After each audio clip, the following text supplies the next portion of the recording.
My name is Josh Flores. I'm the Director of English Language Arts for the Oklahoma State Department of Education in the Office of Instruction. So welcome to my experiment, PD on Your Plan. The following presentation is based on my thoughts regarding instruction and are informed by research, academic practices, standards, guidance documents produced by the State Department, and my personal experiences in the classroom. I started here a year ago, as of last week, and one of the things we did as directors of instruction is tour Oklahoma and provide professional development in these 3.5 hour long sessions. And I received great feedback from both ends of the spectrum. One end of the spectrum where I have teachers saying, this was great, but it was also 3.5 hours long. I'm a little bit overwhelmed. Could you spread it out more? Thanks. And then I have teachers from the other end of the spectrum saying, hey, this was great, but that wasn't long enough. We need to have a whole day where we're focused on this. In an effort to respect teachers' time, to not take them away from their students, because I know it's a bummer to have to make sub-plans and leave your kids for a day to go to 3-hour PDs. I hated leaving my students with a sub and developing sub-plans and then to come back just to feel like I needed to do a lot more catch-up. I thought this would be a good way so you can stay in your classroom, not have to worry about sub-plans, get information delivered in practical chunks, and hopefully it'll be meaningful topics because it'll always be based on topics that teachers are sending me that they're interested in and learning more about or need support in. Right now we're focused on writing. It might change in the future, but this is just session 1 on writing. I plan to continue this because the type of writing issues that people have been emailing with, we can't solve it all in just one 30-minute session. We need to chunk it out, and we don't want to do a 3-hour PD and just overwhelm and not know where to start. So with that in mind, I don't want to be the only one talking, or do I? I am an English teacher. I don't. I would like to eventually get other teachers coming in, doing a session. Might not be all day, of course, but I would love to come to your room, record what you're doing, and put it out there so we can all learn from each other. And we can highlight the awesome stuff Oklahoma educators are doing in our state. I think I've got the disclaimer out of the way, so let's get to talking about writing, starting with this quick write up here. So here's a fun quick write I like to give to students. Which archetype best describes you today? Lots of choices there with a short description. If you really want to challenge them, take the description away and let them pull from their own notes they've taken when you've done your lesson on archetypes. You wouldn't just have them just pick one and that's it. You want them to extend and elaborate. Okay, tell me why you're the scapegoat. Tell me why you're the hero.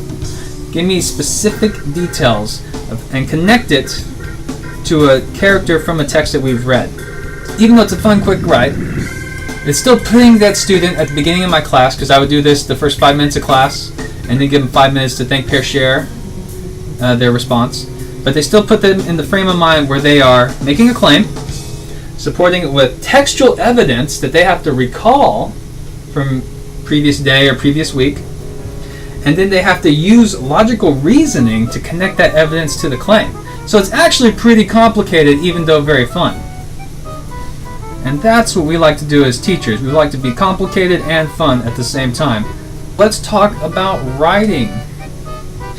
Anytime I do a lesson or anytime I do a presentation, it's my goal to establish at least 3 takeaway items, details, facts, important information for the participants or the audience or the students to walk away with. Hopefully you get more than that, but at least these 3 are going to be what I focus on and I hope to get across today. The first one, of course, is writing, step 1.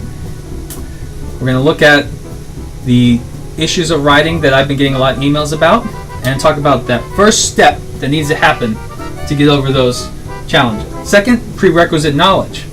This is going to be all the background information, skills that need to happen in order for step 1 to be accomplished. Third, I'm going to share some resources that are free and super cool. So where do we start?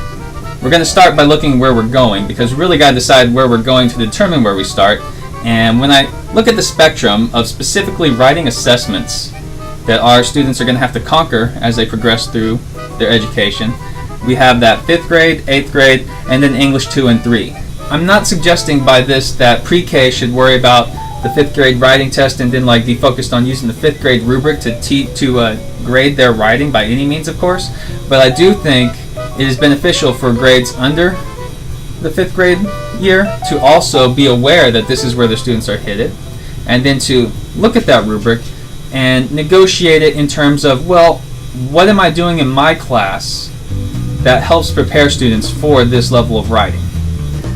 For instance, if I was a 6th grade teacher, I would absolutely benefit from looking at that 8th grade writing rubric, not using it to grade any of my students' writing necessarily, but as a guiding document just to let me know this is what they can look forward to, so I can do certain skills based on this rubric in my class to help prepare them for that level.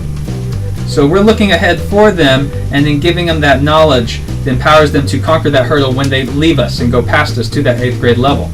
It's kind of like if you saw your students and they weren't paying attention and they were walking straight for a glass window with their head down because they're too busy texting, you wouldn't let them just bonk their head into it. You would definitely warn them, hey, there's a glass window ahead of you, right? I'm pretty sure that analogy is sound. When it comes down to it, when they're composing a passage-based writing, they have to comprehend the information, understand what they're reading, be able to categorize it, not just everything, but the important details. Develop a claim, and then sequence all those important details into evidence to support that claim. So today we're going to assume that the students we're working with do know how to read, maybe on various levels, but they at least have that ability. If you need support in reading instruction and guidance, then please contact your friendly neighborhood reach coach. And if you don't know who that is, I can put you in contact with them and help you find out who they are and how they can help you. And so this is some research put out by a guy, you probably have heard of him. His name's Robert J. Marzano. He did a little research and published an article called The Art and Science of Teaching, Summarizing to Comprehend. When we think of comprehension, comprehension is based on summarizing, the ability to take in information and put it out there. And students are going to need to have an understanding to do the summary, as well as be able to use their own words to develop an expert summary, a well-developed summary. Along those lines, summarizing in general is the most crucial language arts skill, and it benefits all subjects, not just our subject area, but it's a skill that can be used in any subject area. I don't know if you ever heard of the 80-20 rule. It's a financial rule, essentially, that says that 80% of your gains are done by 20% of the things you do. So summarizing would be part of that 20%. That's one of the most essential skills in our toolbox as teachers of instructional practices that we can do to get the biggest gains from our students, is to focus on really well-developed summaries. So what are the characteristics of this professional, well-developed summary? Well, it has to be succinct. It has to be a restatement or a paraphrasing in their own words, and it has to be focused on the important details. First, and probably the most important, students need more time and practice or more strategies to help them identify what are important details. These strategies work best when they emphasize text structures and are best practice when the student's allowed to annotate within the book. I know we can't always do that in the textbook, but that's why Post-it notes are so great. Post-it notes or 3x5 note cards are really great to just stick in the book, and then you don't lose it. You don't lose your deposit at the end of the year, and you don't ruin that book. Or if you have a super nice principal, then maybe you can just make tons of copies every day, which you probably don't want to do. But it's fun when they can actually write in the text and get what I call intimate with that text by marking it up. Number each paragraph. Even before they read, before they TV cast, whatever, I have them number the paragraphs. That way they subliminally set a mental bookmark for each paragraph, and they can go back and reference it very quickly when they're looking at the details that they're going to fill in next. Identify the people, setting, and events. These are the key details that will lead them to any inferencing-based questions. They can pull these details together and infer a lot past what's explicitly stated in the text. If you want to give them a really concrete strategy, tell them to circle the proper nouns, of course, proper names of people or characters, depending on what you're reading, whether it's nonfiction, informational, or a literary fictional text. And settings can also be dates, actual times, not just locations. And then, of course, what are the details associated with each of those? Just short details, not entire sentences. I try to get them not to do entire sentences, but actually underline just the important words or actions associated with each of those subjects. So text structures. Marzano's research shows that They have to have an understanding of how the text actually works together, sentences, paragraphs, words. In our pre-K through 5th grade, the text structures that they're really going to focus on are opinion pieces, informative, and narrative. They start to recognize those and then of course start to reproduce those, and that's definitely going to look different for each grade level, of course. But the Appendix A, which I'm also linking in one of the documents I'm going to send out for just your own resources, it has these kind of defined in a very nice way. It switches in the 6th to 8th grade where they would want to focus on the text structures associated with argumentative, informative, and narrative writing. Informative and narrative would repeat, but the argument takes a bit of a larger leap than the opinion. However, 9th through 12th, if we really want to strengthen our students' writing, there are 6 different AP text structures that they would focus on besides the 3 that they've been tested on so far, so they're extended just a little bit more, and I'll give those definitions out in a one-page handout as well.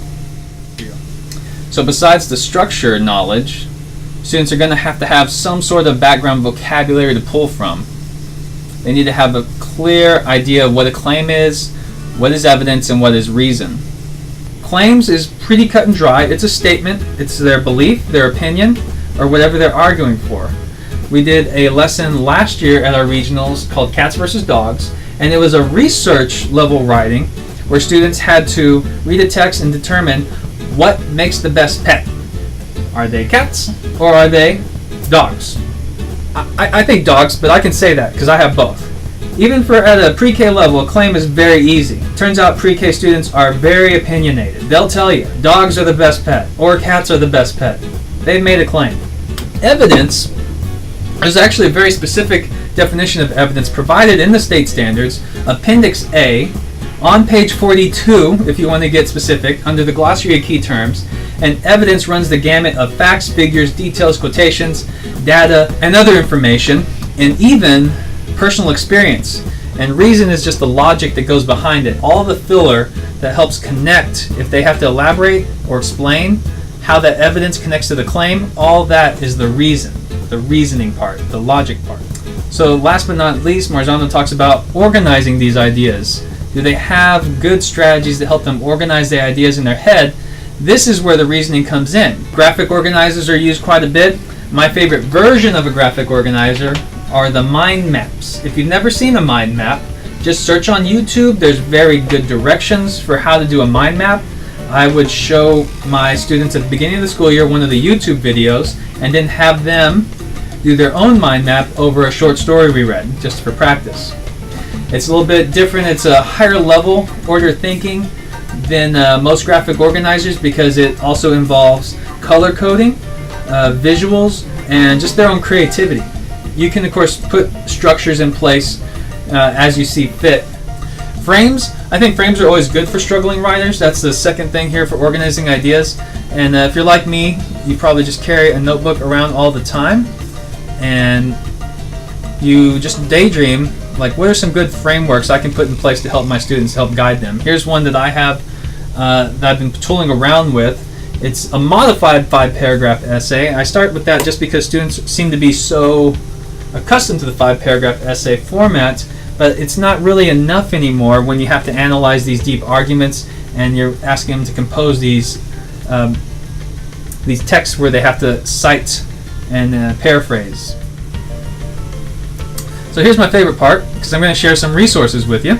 These resources, the first two anyway, newsela.com and lexile.com Find a Book, are based on Lexile scores. On the right, I have this Lexile chart, also taken from Appendix A of the state standards. If you're not familiar with Lexiles, it's an imperfect tool that gauges the complexity level of texts. So I say it's imperfect, and they will give you the disclaimer on the websites about Lexiles that it is imperfect, and it should just be used with your own professional judgment, but it's meant to help provide some type of guidance of what is the right complexity of text that I need to be using in my classroom. Lexile levels are determined based on vocabulary and sentence length.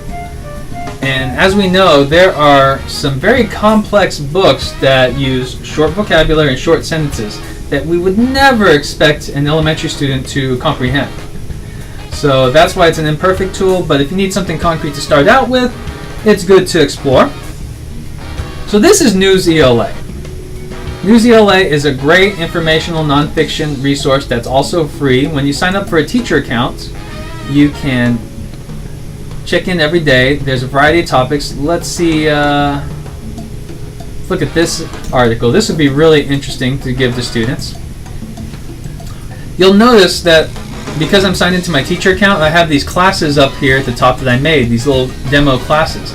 I can assign this reading to each class as I see fit, so when they come to computer lab, they just go sign into their News ELA account and read it, and they can answer the built-in quiz question. It shows me the answer, possible answer, just because I'm on my teacher's account, but they won't get that. If that's not an option and you want them to practice annotating, which would be great, you can also print it, especially if you have a super nice printable that lets you just print at your heart's desire. But that's not even the cool part about this website. You'll see that it's already associated with grade level 8, and here's its Lexile level in this magic blue bar. But say you don't teach grade 8, or say more likely you don't have all students on the same grade level or on the same reading level, but you still want them to read articles along the same topics of what's being discussed in class. Well, if you press these magic buttons down here, you can adjust the Lexile levels of the article. Watch this live. I want you to focus in on the text here down at the bottom, and I'm going to lower the Lexile level. Ta-da! Now it's a grade 4 level reading assignment. So if they're on an IEP, just overall struggling readers, an ELL student, it structures it so it makes it a little bit more manageable, but they still get the same ideas and same topic, and then they can participate in class discussion too.